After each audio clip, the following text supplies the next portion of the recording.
Mr. Chairman, and to Bob Lighthizer, we're glad you're here. We're also glad you're where you are in the administration, because I think the coordination of trade policy was needed, and specifically the challenge we face with renegotiating the current agreement with Mexico and Canada requires somebody of your background and expertise, and so I know you've been busy, and I know your team's been busy, and we want to be sure, by the way, that you have the necessary funding to have your enforcement folks do the work that they're asked to do. Having been in your job at one time, that was always a frustration of mine, and I know we've made some progress on that in your budget. On NAFTA, I've been for this process of updating NAFTA. Why? Because the thing's 23 years old, right?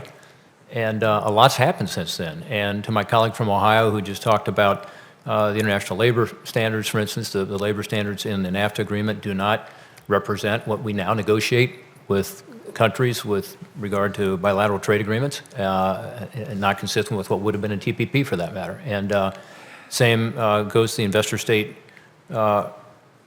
issues that my colleague just talked about. You know, we've made progress there that helps to protect not just American workers in that case, but American laws. Digital trade. I mean, you know, there was virtually no digital commerce 23 years ago, believe it or not, and so we've got to update it for that. And I have a specific question for you in a minute on that.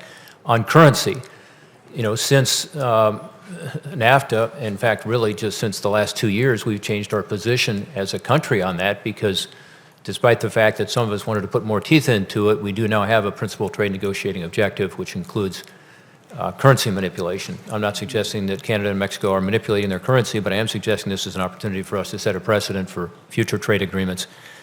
So I'm excited about the opportunity to improve the agreement from our perspective. It's always a negotiation, though.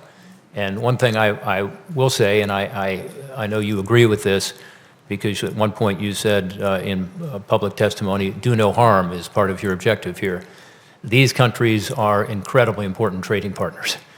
And from my home state of Ohio and your home state of Ohio, you know, 60% of our exports go to 10% of the world, and that's where we have a trade agreement. 60%. And 50% of them go to two countries, Canada and Mexico.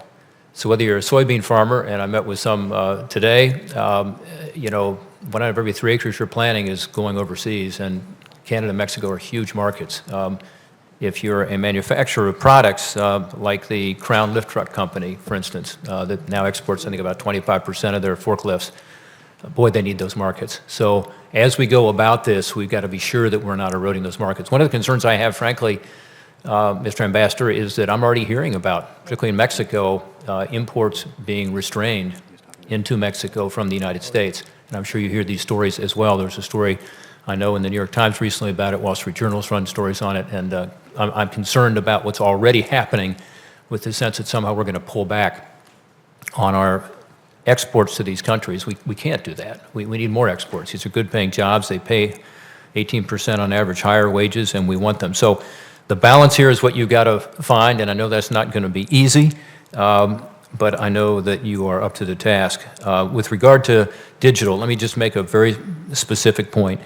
There are some entrepreneurs in Columbus, Ohio I've talked to. Their kids have now gone off to college. They've switched careers. They've started this digital company where they sell products over eBay, kids' toys, kitchenware, home decor products. For those of you who want to use their products, it's called Funsational Finds. It's a Columbus, Ohio company. So they're trying to sell into Mexico and sell into Canada. And both of these countries have really low de minimis thresholds with regard to internet sales, much lower than we do. So in the United States, the de minimis is $800, as I understand it.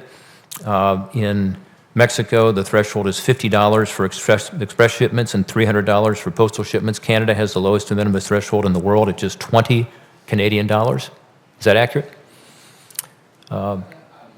Directionally, it's true. Yeah, very concerning. And, you know, so to the extent, as I said earlier, we're going to bring this into the modern age, this agreement. Well, what are we going to do in terms of leveling that playing field? Well, I think it's clearly something that we've had on our list to worry about. You're not the only person who's raised this, Senator, and it's clearly something that we're very concerned about. I would say, just to drop a footnote down, you're not the only person who's raised it, but you're the only person whose picture I look at every single day when I walk out of my office who has raised this issue. I walk out of my Sorry, it's not a better photograph. I look very, I turn right very to go stern to in the that stairway, photograph. and there's this smiling Senator Portman, and I'm thinking, oh, Now, damn. you have to explain that in most cabinet level agencies, there's a portrait, you know, like some fancy artist comes in and you'd sit and you pay a lot of money. USTR is so cost effective that it's a mere Polaroid, I shouldn't say Polaroid, it's a mere photograph. We and all probably not a very we good all one. look at it too. Yeah. Senator, your time is up. I'm sorry. Well, I hope we can continue the discussion on digital because I think this is an obvious opportunity for us, and this is part of the growth that we're seeing, frankly. We have a comparative advantage in this country, and we should be able to take advantage of that. Okay, thank you, Senator.